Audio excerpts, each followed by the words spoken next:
Okay, so let's go ahead and get right into it. Brian, what have you been playing this week? The Mass Effect trilogy. The whole trilogy. Oh. All right. Doing another playthrough? That's what fostered my gaming love. Yeah, I can't wait to play the third one. I really like the series so far. You'll have a different opinion once you actually beat it, I promise. The gameplay will be completely irrelevant, and that's how it went with me. Wait, I thought you loved the Mass Effect series. What changed your mind? It's Power Rangers meets Final Fantasy meets Dragons. I don't exactly remember the game being like that. The third one must get really crazy then. Do you think the new game that they mentioned that's going to take place in the Mass Effect universe is going to be any good? And I'm always skeptical. It sounds like you've really had a change of heart recently about some things in the series. Maybe you should try playing it on a handheld, huh? I will, on my Vita. I was being sarcastic. Besides, I didn't even think it was coming to that system. What would make you want to do that anyway? The graphics were very reduced. There was frame rate issues. The combat was lessened. But, wait, I thought you said that playing on a handheld is better with some of these games. The more games you buy, the less worthwhile it becomes. What? How does that even make any sense? All right, look, let's just make this easy. Why don't you give me your top 5 reasons why gaming on a handheld is better than playing on a bigger screen? What's your number 5? The Mass Effect trilogy. All right, whatever. What's your number 4? It's Legion from Mass Effect series. Wow. Number 3? My number 3 is Garrus Vicarian from the Mass Effect series. Seriously, dude? You can't just make everything on this list about Mass Effect. I'm going to rebut you real good. Oh, please do. Rebut McIntyre. That's not a rebuttal. You're just changing Reba McEntire's name with the word rebut mixed in. I'm trying to point out that you guys are way off base with this discussion. Well, then do that. Give us a reason why it's better to play on a handheld. I want to keep doing my crack. That's not a Whatever. All right, what's your number 2? Jack Wall. Really? Okay. Now we're getting somewhere. He's a solid composer. Are you talking about his work on the Myst series, Jade Empire? Wait. The Mass Effect trilogy. You make me want to kick puppies. I suppose I don't even need to ask what your number 1 is? It's Legion from Mass Effect series. Wow. All right. Obviously, you should probably switch to decaf, and I think I'm just going to give you the day off. Take some time, get your head on straight, and stop thinking about Mass Effect so much for a little while. I want to keep doing my crack. Yeah, I got that the first time, but it's making you weird. Here's the noise I would make for it. Oh, God! Wow. Okay, stop. Okay, all right, shut up. Stop. Okay.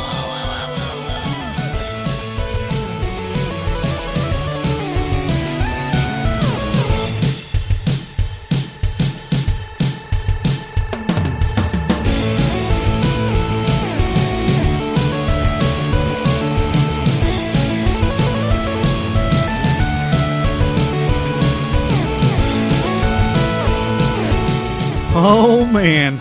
Oh, Brian. Brian. I was just going to stay out of that because that was kind of weird.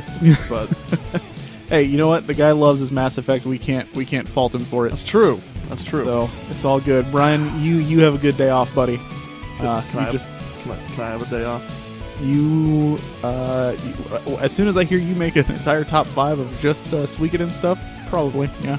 Get ready. Wait a minute, you've had a day off anyways. That's true. It was was like Brian and I. episode 7, 9. I think. 9.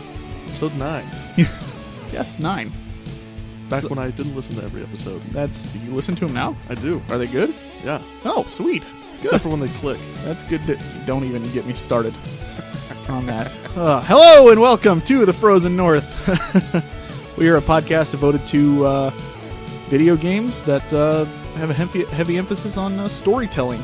Yeah. RPGs, adventures, basically anything except for bang, bang, kill, kill. Yep.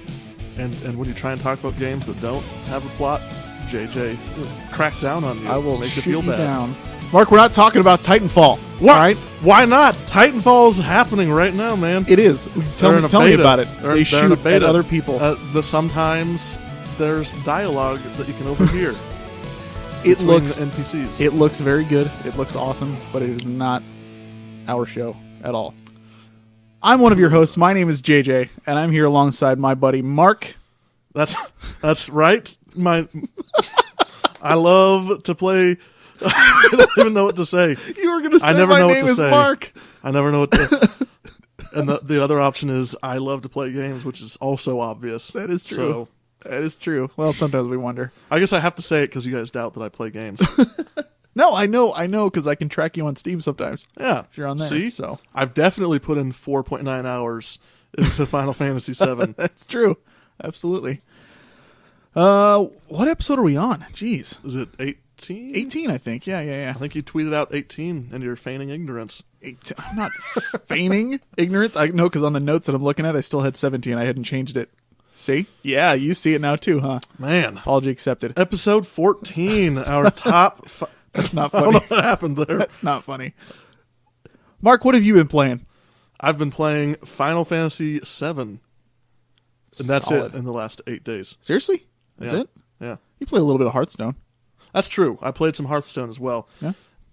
Not a story-driven game, so are you gonna come over here and slap me? No, but it's still addicting and it's fun. That's true. It's And very it's based on a addicting. story-driven game. I beat you once out of 3 times. You did. I felt good about that. I'm proud of you. I think you let me win. I don't know what you're talking about. I don't even remember losing to you, to be honest with you. I must have blocked it out, which is ridiculous because I've lost 1,000 other times. That's probably why, because it just got lost in the number. I lose all the time. I've been playing a little bit of Hearthstone, Final Fantasy 14 still, Nice. and oh my gosh, Bravely Default. Oh, Bravely Default. You were telling me some stuff about that earlier. I am in love with this game. If you have a 3DS and you have not checked out Bravely Default, if you are a fan of like the old school Final Fantasy games, I know, this is what you see online, everything like that. They're not kidding. It is just a perfect blend of all the things that made those games great, and it's just excellent. It really, really is. So I highly, highly recommend it. We'll do a review on it in the future sometime, I'm sure. But I absolutely love it. I am totally 100% Yeah. just engrossed in this game. I'm the ultimate skeptic when it comes to modern JRPGs because I hate being frustrated by my games. And what JJ has told me really makes me want to buy it right now. Like, I'm just going to leave the podcast and go get it. It's worth every penny. It really is. It's absolutely spectacular. And you grew up on the old school ones like I did. Yeah. So, it'll be right up your alley as well. So you'll feel right at home right when you jump into it. Excellent. It's Can't fantastic. wait. So can't recommend it enough. Bravely Default for sure. Well, let's we're changing our formatting a little bit. We're gonna kind of do things in a different order today, and we're actually not even going to be doing a review today. We're going to be doing a new segment that we'll get into here in a little bit. In addition, on our next episode, which is in 3 weeks from now, we're gonna have some announcements on a really big overhaul on how we're going to be doing the show, and I think it's gonna open up some doors and Absolutely. gonna do some good stuff. But you'll notice this one's out a little bit earlier than normal, and that's because I'm gonna be on a cruise to Jamaica next week, and I won't be in town this weekend, so we're doing this Got one the early. bourgeois over here. I am stoked, so excited.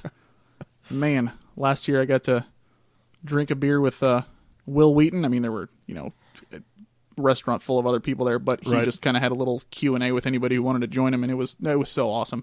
Nicest guy in the world, and he's going to be there again this year. Very which nice. is sweet.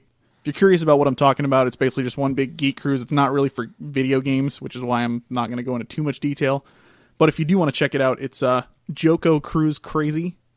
This is the 4th one that they're doing. Just go look that up. Just Google it. You'll run right into their website, and it's an absolute blast. So I think you said you might go next year.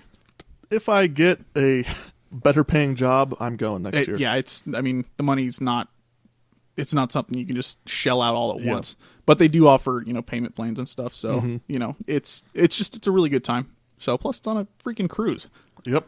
So definitely go check it out if you're curious about that at all, and if you like board games, which you and I do. Absolutely. So, all right, so we're actually going to be doing the emails and shout outs at the beginning of the episode. let's see. Couple of quick shout-outs first, real quick. One, the Speed Gamers. They are going to be doing another short little marathon here, March 7th and 8th. They're doing a 24-hour Donkey Kong mini-thon. Nice. So go check them out. They got a new website. It's tsg.tv, and they have people streaming like all the time. Mm-hmm. And it's, people are always on there just chatting it up, talking about games, and it's always a good time. So go check them out, tsg.tv, and definitely check out their marathon on March 7th and 8th. Also, I wanted to give another quick shout-out. This person Mark actually ran across his show via Twitter, right? That's right. And then you kind of told me about it, and you're like, hey, listen to this, and, check out the production values. It sounds really good and stuff. So I looked into it, and I listened to it, and I'm like, dang, this is actually really, really well done, and, it's interesting, and it sounds pretty cool. And he told me the name, and I was like, that name sounds so familiar. And I looked back, and this guy had sent us an email, Facebook message, one of our earliest episodes. Mm-hmm. And I didn't even put two and two together till then. And I really, really just want to kind of give a quick shout out because the show that he puts out is so great. Mr. Sean Widmer is his name. His website is seanslife.com, SEAN. Literally, his show is just about anything and everything. Yep. From what I can tell, I've listened to a handful of episodes, and it's just anything from music to video games to sports. It's just a variety of everything, and it's just really, really very, very well done. Sound quality is great.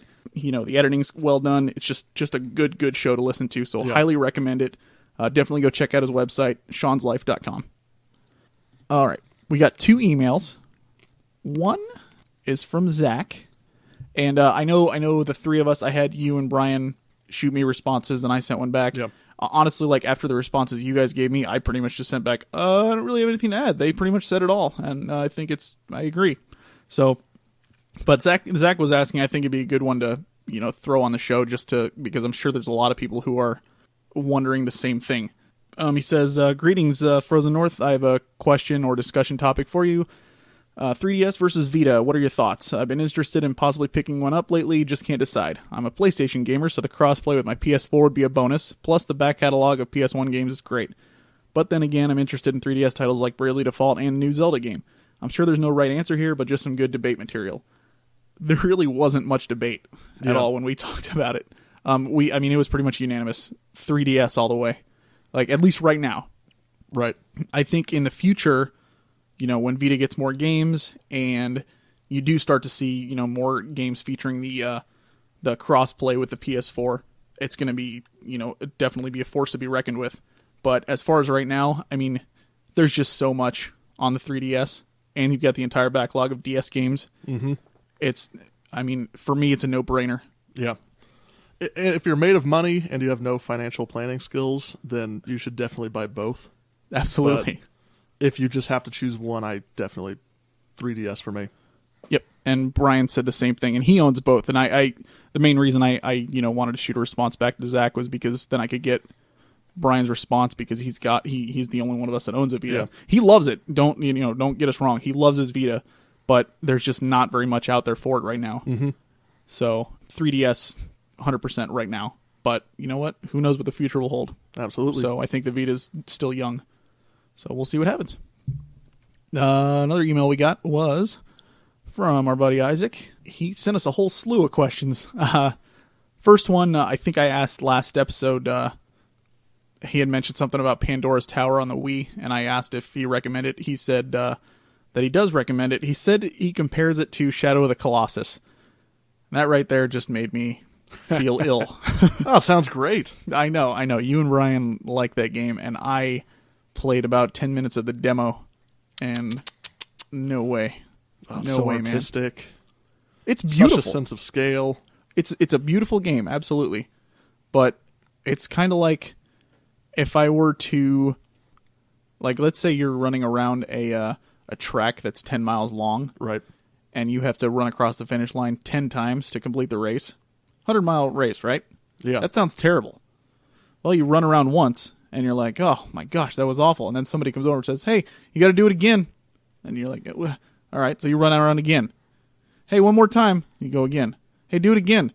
one more time, and then you just keep bashing your frickin' face against the wall, and that's what it's like playing Shadow of the Colossus. You run up to the top, hit him once, fall all the way back down, and you climb all the way back up, getting frustrated along the way, and it's awful and terrible, and it's a nightmare, and I hated that game so much, and if Pandora's Tower is anything like it will never come near me. It can be frustrating if you're incapable of learning patterns. I hit the guy twice. After that, I was like, I don't want to do this anymore. Because it was just repetitive and just boring. Yeah. I could see that with definitely some of them more than others. Like, I would rather just watch a video of it so I could see, the landscape and the art within the game.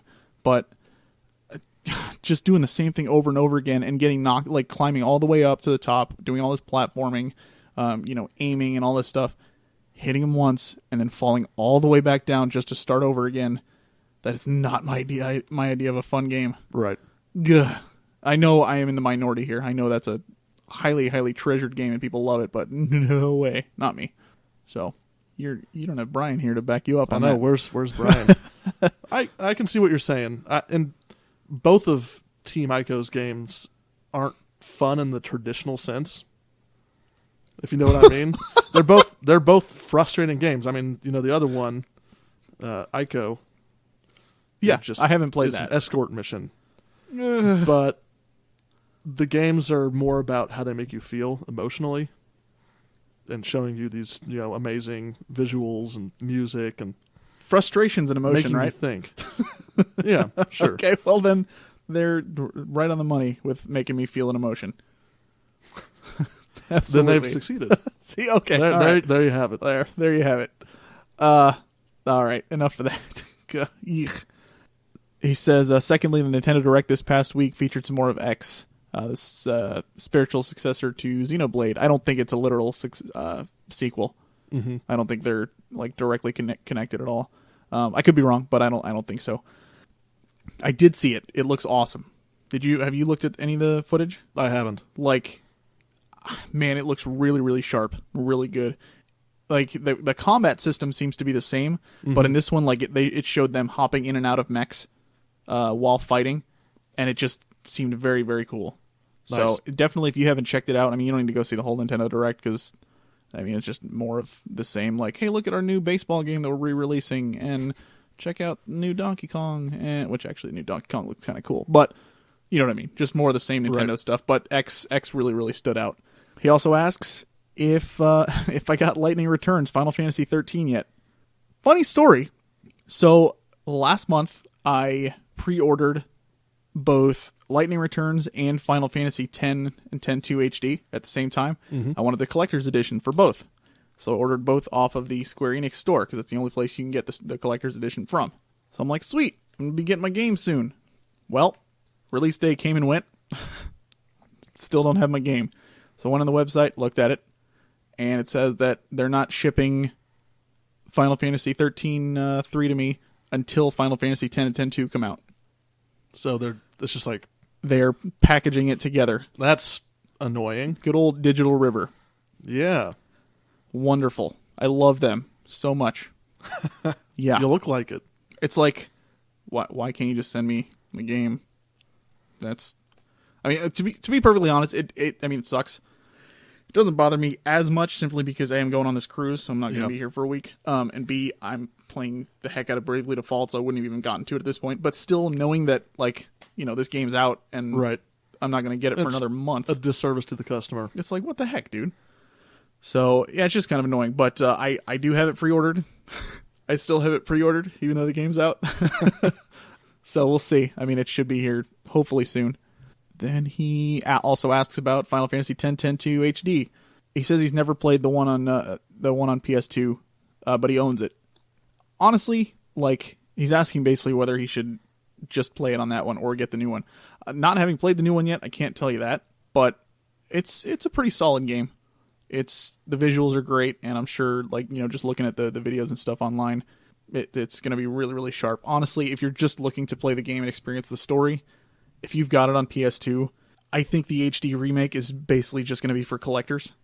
I don't think there's any real, unless you're super in love with the game, and if you haven't played it yet, you obviously don't know. whether it's going to be good or not. So, you know, I wouldn't want you to spend $60+ on something if you haven't even played it yet. Yeah. You know what I mean? Yeah. So I would say just play the original first. And I mean, you'll know within the first 10, 15 hours whether you like it or not and whether you want to spend the money for the new one. And it's, you know, you've got a month or two left. So, you know what? I'll go ahead and I'll answer your next one too, because he also says he's finished Final Fantasy 1, 4, 7, 13, and he's playing 6. Afterwards, which one should he play? Good choice. My gut tells me 9, honestly. Yeah. And I know you like That 9 makes too. a lot of sense. I love 9.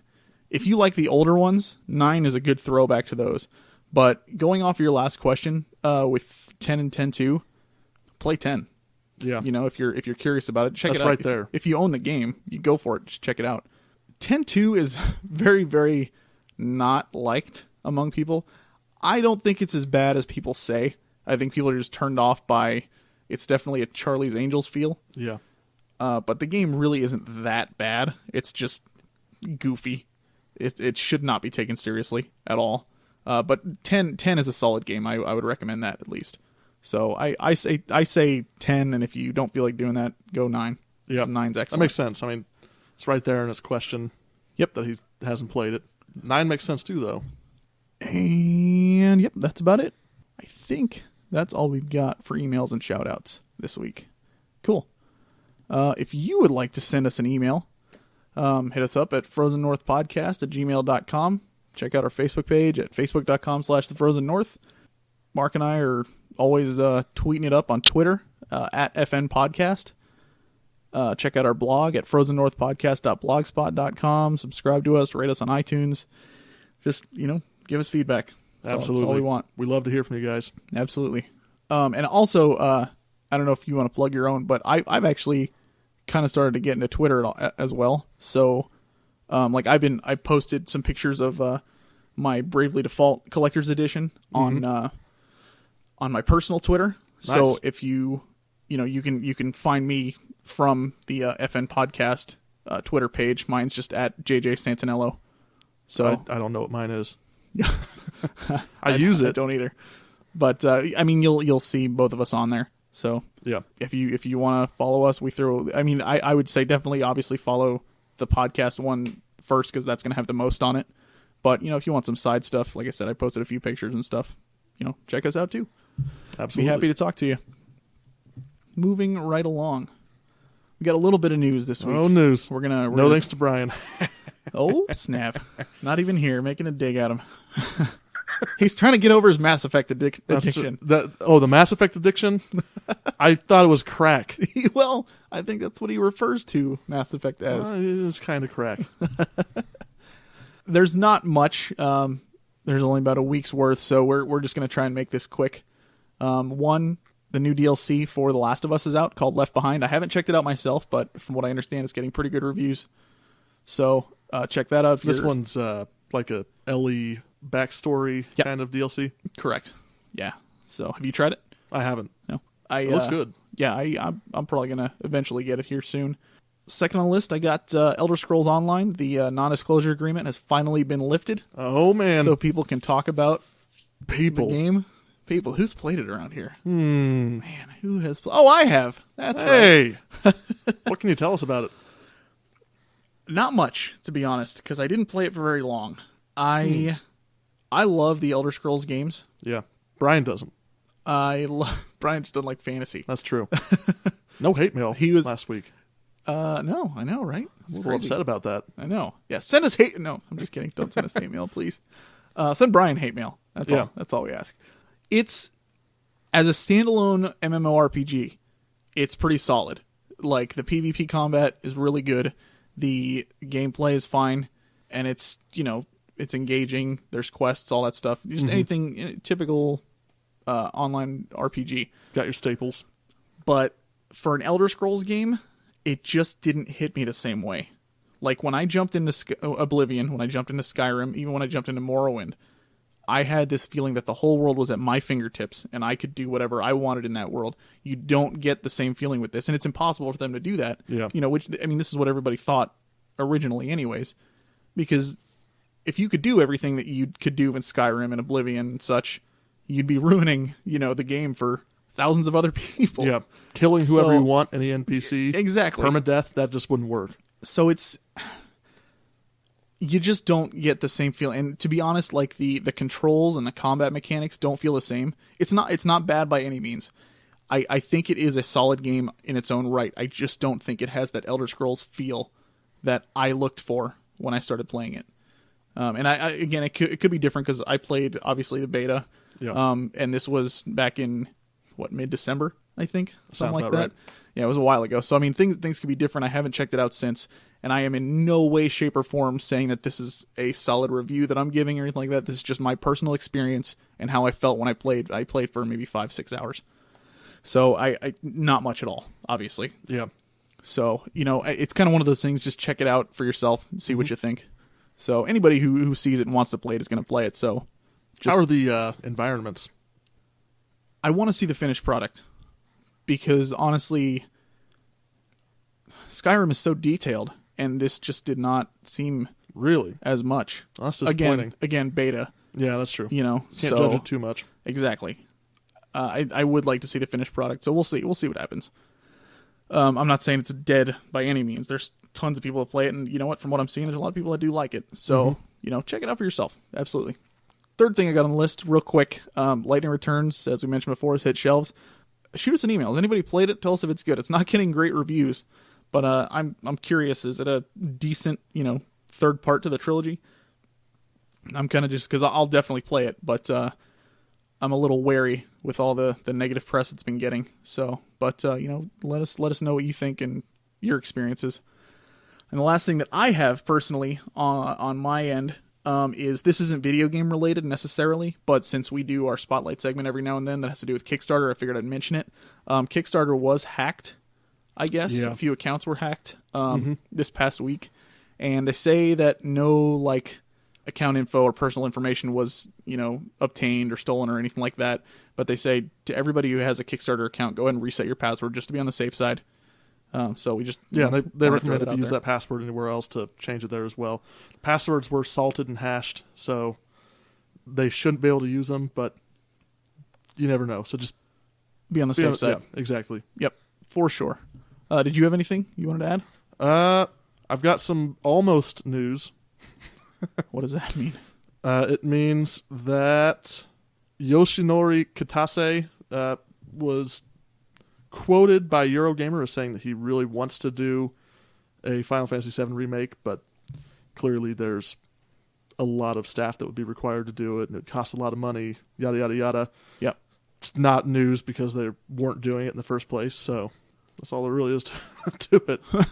I mean, they've kind of talked about this before, and the biggest thing that they said, and they've said this before, is they don't want to remake Final Fantasy VII until they can make another game in the main series Yeah. that tops it. And that makes sense. Absolutely, but You can't just keep banking on the one thing. yeah, And it is a lot of work. it's gonna be tough. I mean, it's not like remaking Final Fantasy X where you just That's use... the problem, though, is the longer they wait, the more work it's going to be. That's true. If they want to make it as up to date as possible. Yeah. So I don't know. If they had just done it for PS3 with the tech demo that they had showed initially, this could be over and done with. Yep. So I don't know. I mean, I don't know. They'll probably make it for PS Vita in 5 years Oh God, and use that as an excuse to not have completely up-to-date graphics. Brian will be happy. Yeah, he will. I would probably buy a Vita for that, to be honest, if they did that. Me too. Yeah. Anyways, is that all you got? That's it. Cool. That's it for news. Nothing crazy. Okay, so as I mentioned before, instead of doing a review this episode, we are going to be doing a new segment. And this new segment is called Beyond the Game. Basically, we are going to look at what do you think is a good word? Philosophy Yes. of certain aspects of games.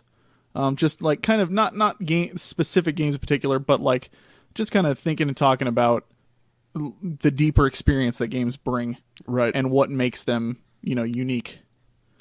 So games as they relate to us. yes, absolutely. which is why today we're talking about villains. Whoa! Brian should be here for this one. I know, right? Brian's the villain of this podcast. Definitely. We got rid of him, though.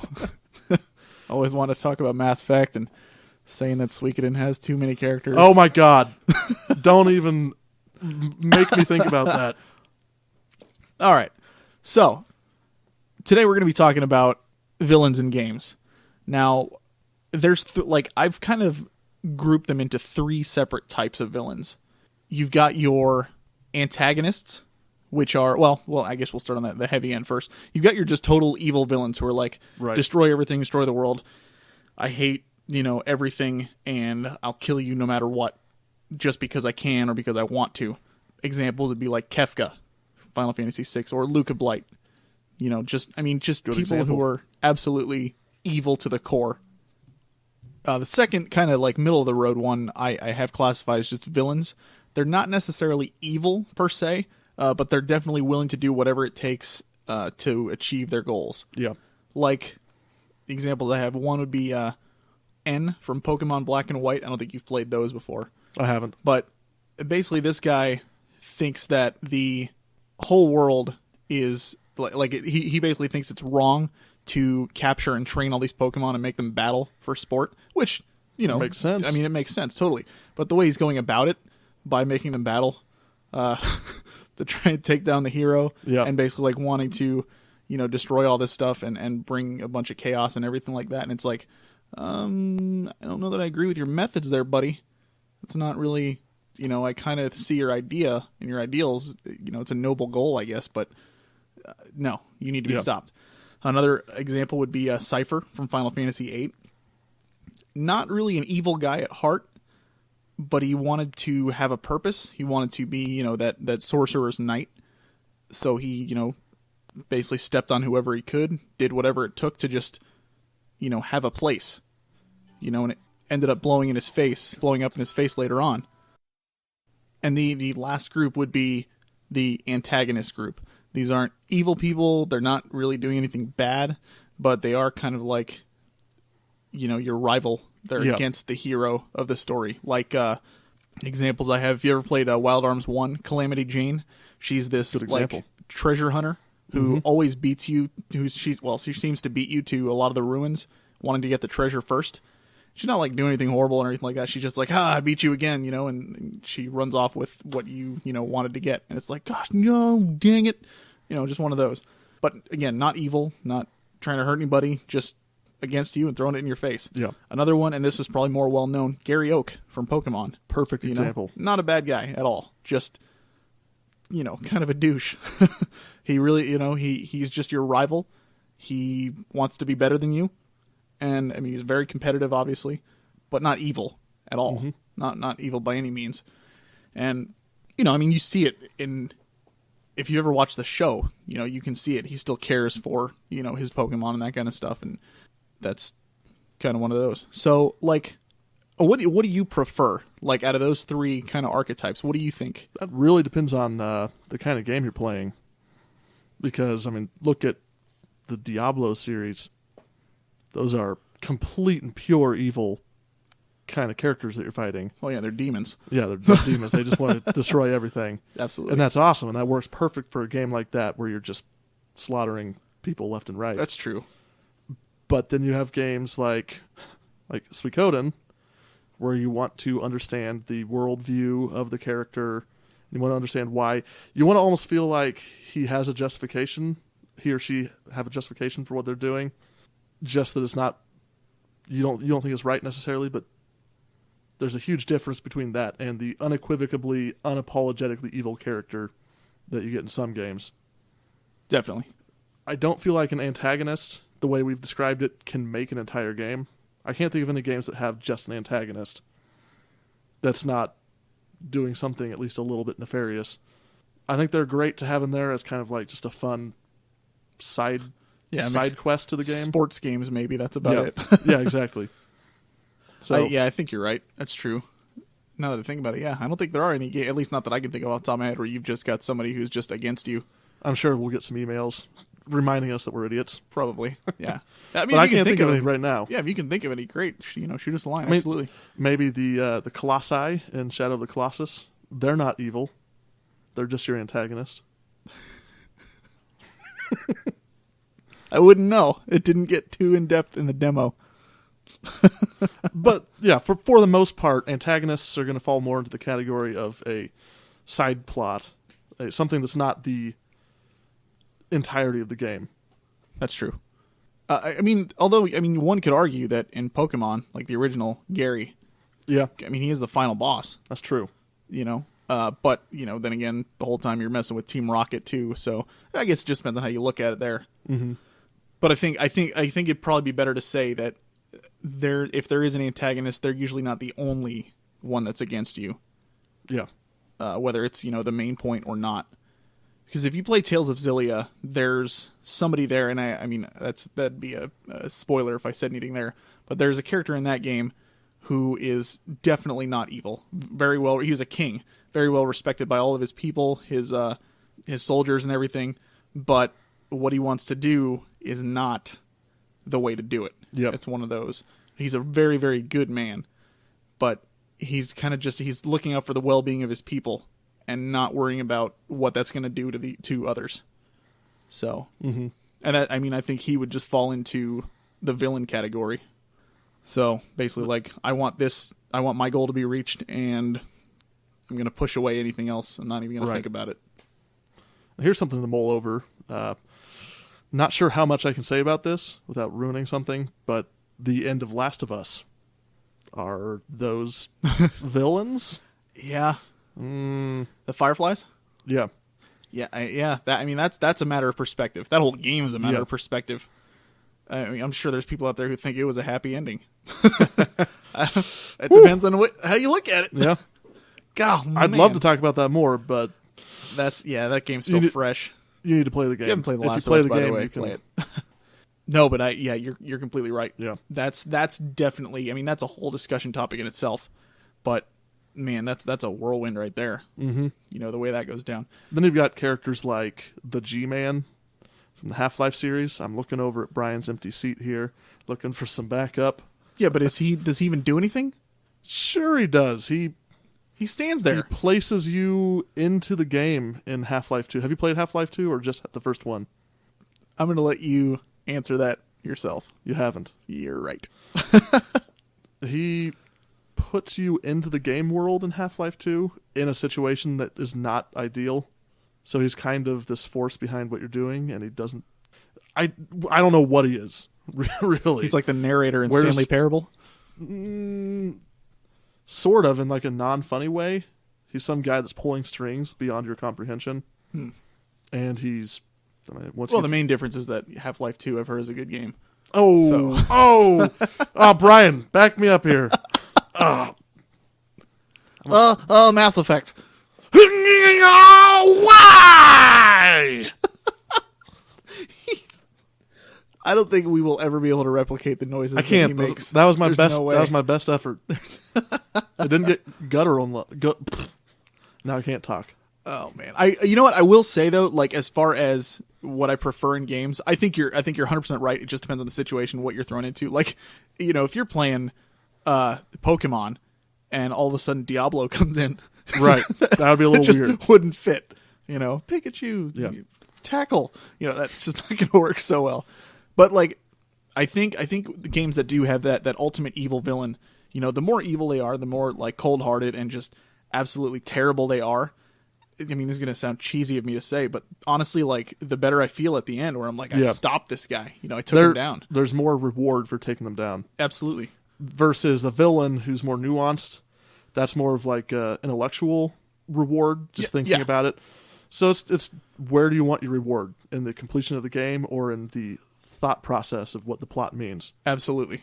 And I think there's, as far as storytelling goes, that's what a lot of writers have to think about. Yeah. And it's very, very interesting, at least in my opinion, just to kind of see that spectrum from, we battle pets against each other to, I just destroyed the world. What are you going to do about it? I just think that's so cool. There's just so much out there. Absolutely. And everybody is so different. Man, I can't wait till we do Suikoden 2. Luca Blight is just so horrible. Oh man, Ugh. Brian will finally accept that 108 characters is the proper amount for a Suikoden game. Will he, though? Probably not. He's probably going to be doing crack and talking about 50 or less characters. That's going to be... It's going to be the running joke now, is that Brian does crack. Just That's completely great. An undeserved joke that we're going to force on him. I know, right? I don't even remember. I mean, I'm sure I could go back and find where I found that to edit that. I mean, that was a total real conversation beginning of this episode. Totally real. Yeah, of course it was. Yeah, I didn't edit that in any way, shape, or and form. we kicked him out. Absolutely. Yeah, totally. Because he was getting out of hand. So, I mean, I think that pretty much kind of covers, for the most part, the spectrum of villains and how we feel about them. Absolutely. I think this segment will be a lot longer once Brian's here to throw in his really 78 cents. Then you'll have to get more chips. No chips so far this episode. I did not bring any. So if one of us starts to ramble, how about the other person makes a Brian noise? Or I can just go. You can do that. Was that convincing at all? That was, through my headphones, it actually sounded pretty good. It sounded like you were like a cartoon character eating an apple. Perfect. That's exactly what I was going for. You have to make like the meow noise while you're doing it. Yeah, there you go. There you go. That sounded more like a pig. All right, so moving right along. What do we got next? Top 5 open world / sandbox games. And I believe Brian wanted us... Oh, no. Brian's going to post this list on the Facebook page. Is he? Oh. Is he actually going to? That's what he says. He says you can read my next top 5, which is because he's not going to be here next episode either. Oh, that's a shame. But we're going to read his top 5 for that one. What is that one going to be? Oh, top 5 funniest games. That's right. That's our next one. Yep. Yeah. Mark's like, man. What games have I played that are funny? Stanley Parable. Honestly, not top number 1. That might be on my list. The Moon. To the Moon. It is pretty darn funny. To the Moon was good too. Spoilers. So Brian, look for Brian's list on the Facebook page. But before that, Mark and I are going to do ours right here, right now. Oh yeah. Mark, why don't you start us off? What's your number 5? I'm going to start us off with Stalker: Shadow of Chernobyl. I've never heard of this game. You've never heard of it? Nope. That's shocking to me. This is it's an FPS made by. That's why. They're like I don't know what country. The Chernobyl's in Russia. Well, sure, the Chernobyl's in Russia. Okay, it's loosely based on a book and a movie that came out in like the 70s, and it's just basically the idea is the real Chernobyl disaster that actually has happened, and then there's been further disasters since then, referred to as incidents. Whatever, that's what they call them, man. Creativity. Oh god. Okay, so. The area is completely... Don't call them disasters. Call them incidents. Continue. The area's been completely cordoned off. And people aren't supposed to go in there. And there's like a paramilitary organization that's in charge of Chernobyl and Pripyat, which is the city that Chernobyl's in. Yeah. But because of all the stuff that's happened, there's these artifacts that are inside these high radiation zones that are worth a lot. They instill like almost like magical powers to you. So these quote-unquote stalkers have come to the region to try and acquire them. The region's filled with mutants that are terrifying and can just destroy you. And it's a really big open world with burnt-out factories and settlements with shops where you trade bullets as currency. What is it on? It's on PC. Oh, interesting. Is it on Steam? It is, yes. Oh, cool. I might have to look that up. And it's really buggy. Is it? And really terrifying and difficult. Is it new? Newer? No, I'm going to throw it out there and say maybe 2009 is when it came out. Oh, I think. Okay. Interesting. I might have to look that up. Cool. But it's a pretty awesome game. Mark's number 5, Stalker: Shadow of Chernobyl. My number 5 is Grand Theft Auto 5. Good choice. It is. Honestly, like, when I was making this list, I was like, well, I want to put a Grand Theft Auto game on there, but I was like, which one? Well, obviously, the newest one, because they keep improving upon the last ones. Most of the games are the same, for the most part. You do the same thing, you run around, you do whatever the heck you want. But 5 like has everything the other previous games have and more. So why not put it on the list? And it's just fun to. I mean, I hate saying that this is fun, but it's fun to run around and steal cars and shoot random people and do all that stuff in a game. Now that would be a good beyond the game question. Yeah, I'm sure we'll get to that in the future if we decide to keep doing it. Yeah. But it's Grand Theft Auto. It's fun to be bad every now and then, and that game lets you do it in spades. So, yep, there it is. That's my number 5. What's your number 4? My number 4 is Grand Theft Auto 5. Hey, look at that. This is obviously the next gen successor to like Grand Theft Auto 3 San Andreas, in the sense that this game San Andreas had the most content in it out of the whole PS2 generation, with all these side quests and wilderness for you to drive around in, and this game brings it back. It's not just a densely packed city, it's a densely packed city, and then you've got out in the country and the desert, your rednecks. There's a lot of environments. You go further north up to these beautiful mountainous regions. You can skydive, bike down the mountain, drive a blimp. You can do so much in this game, and that's on top of all the stuff you could do in all of the games. Yep. So absolutely, it's just the freedom that made me have to pick it. Cool. My number 4 is Red Dead Redemption. I love this game. When it came out, man, I played this, beat it in a week, and it was so great. If you haven't played it, it's essentially just Grand Theft Auto in the Old West. Instead of stealing cars, you're stealing horses. Instead of, robbing people on the street, you're robbing banks and doing that kind of stuff. I mean, it's just a great game. And this is another one where there's a handful of different environments as well. I mean, for the most part, it's like deserty type area, but you've got it's like night and day. You're north of the border areas and south of the border areas. It's crazy how different they are and how cool it is. Just the environments are fantastic. And, it's just like in any Grand Theft Auto game, the sheer amount of things that you can do is awesome. So that's my number 4, Red Dead Redemption. Excellent pick. Number 3. My number 3 is Fallout New Vegas. I'm getting a look here. I'm a little confused on this, to be honest. Why is that? Well, go ahead and talk about it, because you see what one of mine... Well, because you see what one of mine is later on. Fallout 3? Yeah. Whoops. I mean, Fallout 3 is a great game, don't get me wrong. Yeah. But Fallout New Vegas is more Fallout than Fallout 3, if you're a fan of the classic Fallout games. That might be why I feel that way, because I've never played the classic ones. It's a much harsher world. Fallout 3 was the first one I played. It's more grim, not as fantastical. Okay. And, I mean, in terms of just how open the world is, they're pretty neck and neck. I'd consider them the same quality level.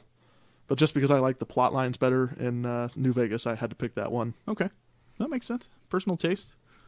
All right. My number 3 is The Elder Scrolls Oblivion.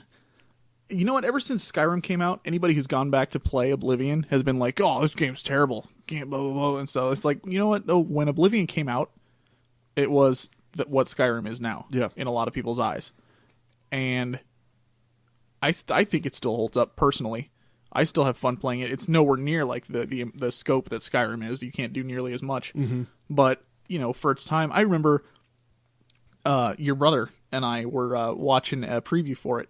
And back then this was unheard of, but it was a little demo, and this guy was in a prison cell, a dungeon. I remember this. And he's picking up the chain and just moving the chain around, and you can see the physics working and stuff. And you literally he picks it up and then the chain swings one way while he moves his hand the other way, and it looks so realistic. And that was not something that you saw in games, back then. Yeah, just very, very cool, the things that they could do at the time. I mean, now you see that and it's big whoop, so what? But when this stuff first came out, we're living in a really good time when it comes to seeing all this new stuff.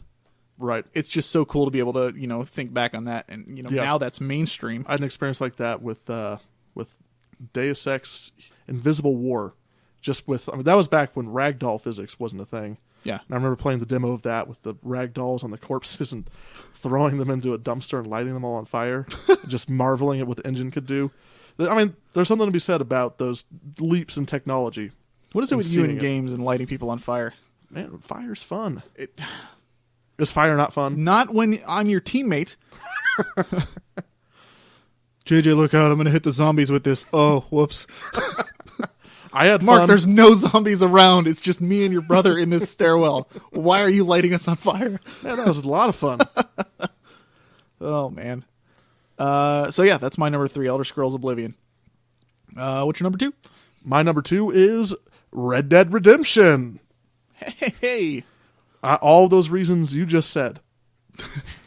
Now, I'll add, when you get to Mexico for the first time, and you've played and you've gotten familiar with the whole U.S. side of the border, and you get over there, and that song starts playing.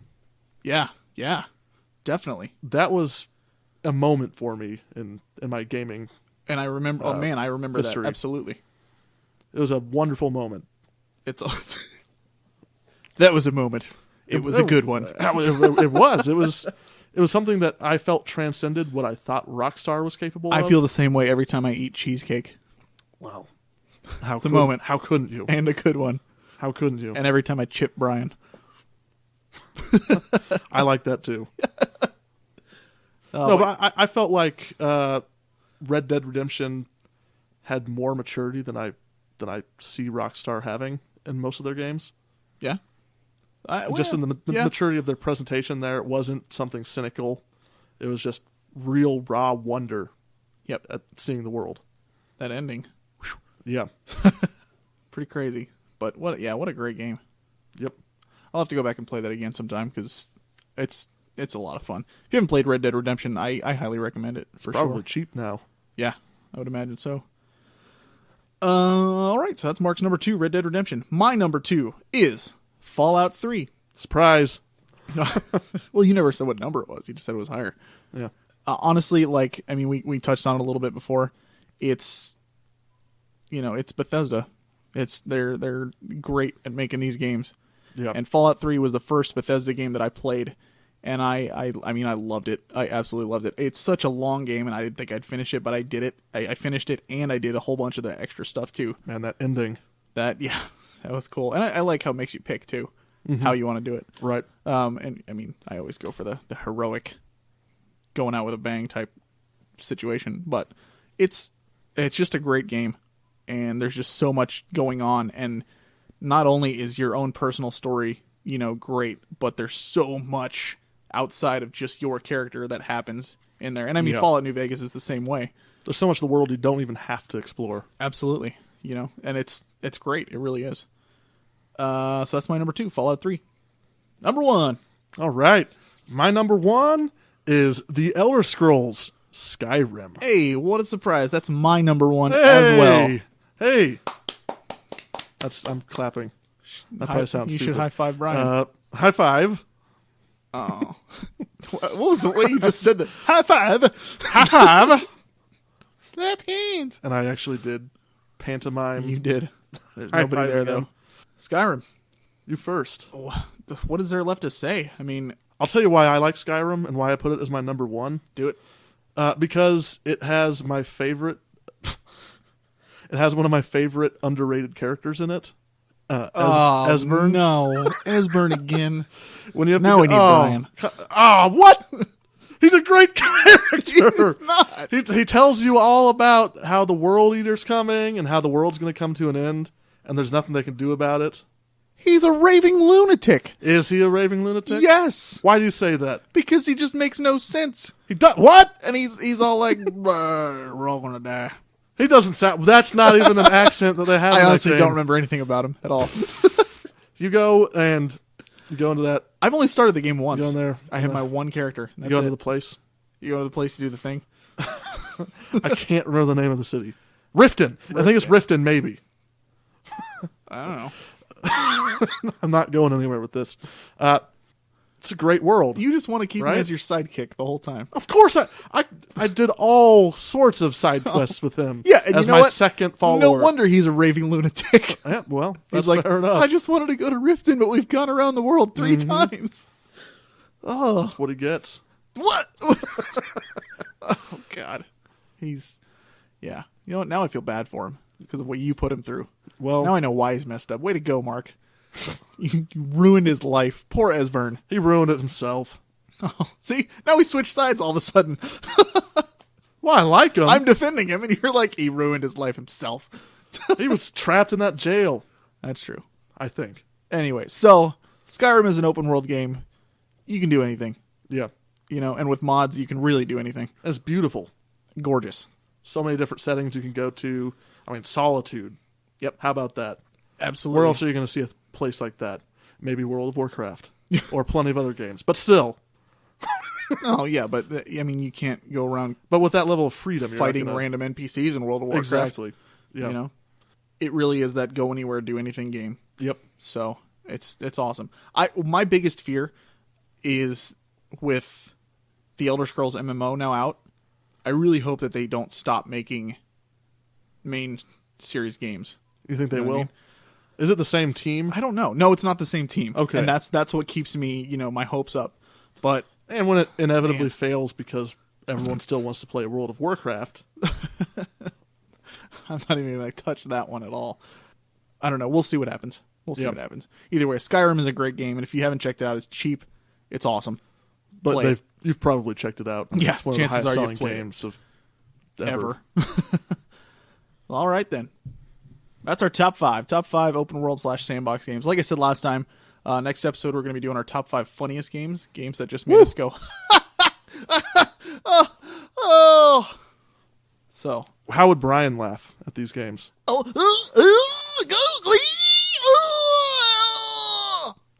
Is that what he would do? That's actually exactly what he would do. Oh, that kind of hurt a little bit. I know. To be honest, I don't know how he I does could it. feel your throat I think with my throat. I don't even. No, stop. No more. Oh my goodness. I gotta do my crack! That's him. So, with that, we'll move into our bi-weekly question. Unfortunately, we didn't really get any responses on Facebook at all. That saddens me. We asked, when playing through games, do you try to devote all your attention to just one at a time, or do you play multiple games and just switch around? We know Brian has his Upstairs game, plethora. downstairs game, Yeah. basement game, Handheld, portable game, rooftop game, basement probably. game, Yeah. car game, plane game, boat Well, you gotta game, have your car game. fishing game. What are you just gonna pay attention to the road? I mean, come on. Ludicrous. That's what fostered his gaming love. But Isaac actually in his email he did shoot us a response with that. He says, I have a weird system of gaming. I have my 3DS, which I use to play on long trips, as well as a GBA SP to play some older games with on long trips. I have my PS3 downstairs hooked up to the Plasma, which I really rarely play, and I have the PS2 and Wii hooked up to an ancient SD flat screen, which plays them in all their glory. So basically, he's set up like Brian. Yep. Yeah. He's just got, it sounds like he's got something for everything. I try to just play one game at a time. Not that I get storylines mixed up or anything like that. I think, we've talked about this before, because you watch 10 TV shows at a time and you're still, you still know what's going on in each one. But when you're throwing in like control mechanics and trying to remember spells and battle mechanics and that kind of stuff, I think it's a little tougher to keep track of multiple things, at least for me. I'm probably Right. in the minority here just because I'm dumb. But that's just kind of how I am. What about you? I'm more fluid than that, I would say. I have a reputation for never finishing games, so obviously I switch games in between. True. But I wouldn't say I'm like Brian where, it's 3 p.m., I'm going to go upstairs and start playing my upstairs game.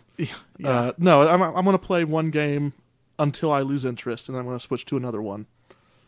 Like, I mean, with GTA 5, I probably got about 2/3 of the way through, and then I started playing whatever game I was reviewing at that time.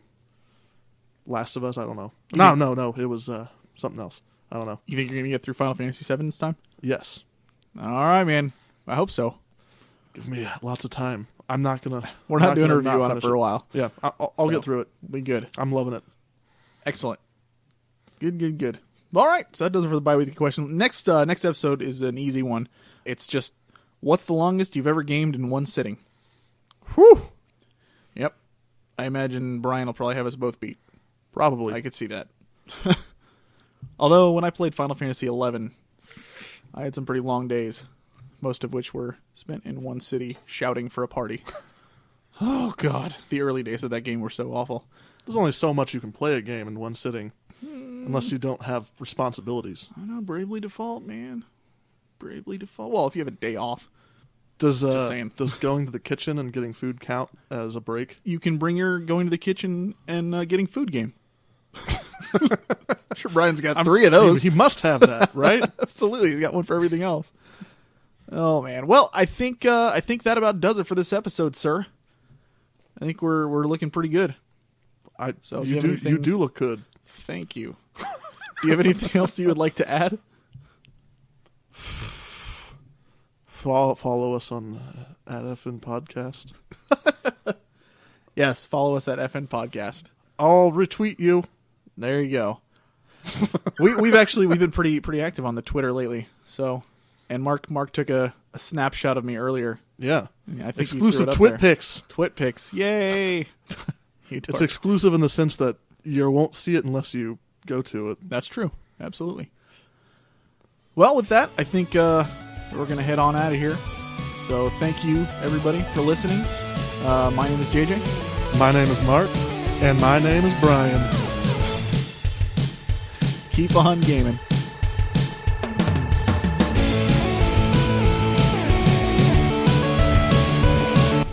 This song was made available via the Creative Commons Attribution License. The song, Somewhere in the Stars, was written and produced by SoundCloud user _TWC.